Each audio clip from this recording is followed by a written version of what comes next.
గత గురువారం రోజు లోక్సభలో నరేంద్ర మోదీ గారి మీద భారీ కుట్ర జరగబోయింది. కాంగ్రెస్ మహిళా ఎంపీలందరూ కలిసి ఆయన మీద దాడి చేయడానికి భారీ కుట్ర.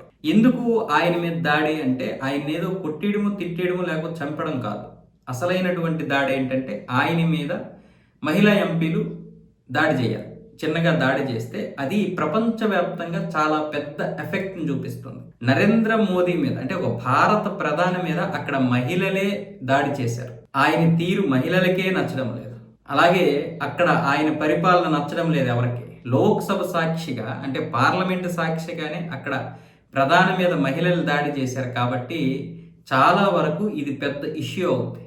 ప్రపంచ దేశాలన్నీ కూడా దీని గురించి మాట్లాడుకుంటాయి. మన యొక్క షేర్ మార్కెట్ వాల్యూ పడిపోతాయి. అంత మాత్రమే కాదు, చాలా వ్యాపారాల్లో చాలా వరకు మార్పులు వస్తాయి. ప్రపంచ దేశాలన్నీ కూడా దీన్ని ఎండగడతాయి. దానివల్ల భారతదేశానికి తీవ్ర నష్టం. ఇక్కడ కాంగ్రెస్ ఉద్దేశం ఏంటంటే భారతదేశంకి ఎంత నష్టమైనా పర్వాలేదు, కానీ బీజేపీ నష్టపోవాలి. భారతదేశం ఎంత పోయినా ఎంత చెడిపోయినా అనవసరం వాళ్ళకి. వాళ్ళ పార్టీకి మంచి పేరు రావాలి, బీజేపీని అందరూ కూడా తిట్టుకోవాలి. ఇంత పెద్ద కుట్ర జరిగింది, అంతేగాని ఆయన్ని చంపేయాలని కాదు. అందుకే కాంగ్రెస్ ఏం చేసింది, మహిళా ఎంపీలతో ఈ యొక్క దాడి చేసింది. అయితే ఈ యొక్క ఇన్ఫర్మేషన్ ముందుగానే స్పీకర్ అయినటువంటి ఓం బిర్లాకి ఇన్ఫర్మేషన్ వచ్చింది. అలాగే బీజేపీ వర్గాలకి ఈ ఇన్ఫర్మేషన్ రావడంతో స్పీకర్ అధికారికంగానే నరేంద్ర మోదీని రాకుండా అడ్డుకున్నారన్న విధంగా జరుగుతుంది. దీని గురించి స్పీకర్ కూడా అదే విషయం చెప్పాడు.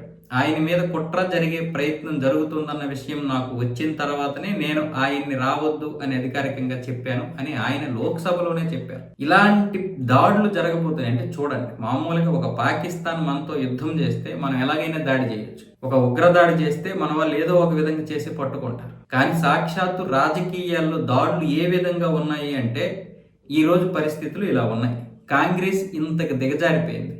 మహిళా ఎంపీలతో బీజేపీ నేతలను కొట్టించాలి, లేదా అధికారంలో ఉన్నటువంటి వారిని కొట్టించాలి. ఇంకా చూడండి, నరేంద్ర మోదీ గారిని కావచ్చు, ఇంకొకరిని కావచ్చు, బయట కొడితే అది పెద్ద ఇష్యూ అవుతుంది. కానీ పార్లమెంటు సాక్షిగా కొడితే ప్రపంచవ్యాప్తంగా చాలా పెద్ద ఇష్యూ అవుతుంది. దానివల్ల ఆయనకి డ్యామేజ్ జరుగుతుంది. దానివల్ల భారతదేశం యొక్క డీల్స్ అన్ని ఆగిపోతాయి.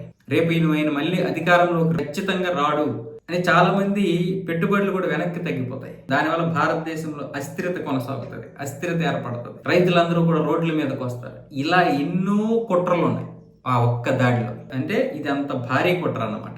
దీన్ని ఛేదించడం అనేది నిజంగా ఒక సవాళ్ళతో కూడుకున్నటువంటి ఒక పని. అందుకే ఆ రోజు మహిళలు కూడా నరేంద్ర మోదీ గారు కూర్చోవలసినటువంటి చైర్ దగ్గరికి వచ్చి రాద్ధాంతం చేసి వెళ్ళిపోయారు. అది అర్థమైంది. ఇప్పుడు ఆయనకి ముందే సమాచారం రావడం వల్ల ఆగిపోయారు. కానీ వీళ్ళు మాత్రం పక్కా ప్లాన్ తోటే వచ్చి అక్కడ వరకు వచ్చారు. తర్వాత మళ్ళీ కాంగ్రెస్కి చెందినటువంటి ఎంపీ ఎవరో వాళ్ళని సర్దుమని కూర్చోబెట్టాడు. మన యొక్క ప్లాన్ పారలేదు, ఎందుకు పనికిరానివన్నీ చేయడము, ఆయన ఎలాగో రాలేదు కదా, మీరు ఇప్పుడు ఆయన చైర్ దగ్గరికి వెళ్ళి గోల్ చేస్తే ఏంటి ఉపయోగం అన్న విధంగా వాళ్ళు సర్దుమనుకొని కూర్చున్నారు.